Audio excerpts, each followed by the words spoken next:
As you can see, this icon is whited out for me. First, right-click on the Windows logo at the bottom left corner and click on Run. Now type %local app data % and press Enter.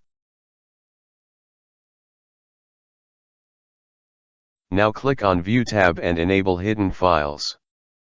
Now scroll down and you can see a file called iconcache.db.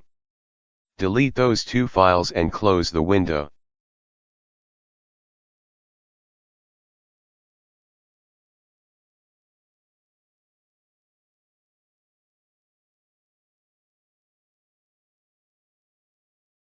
Now open your Task Manager and scroll down to Windows Explorer and restart it.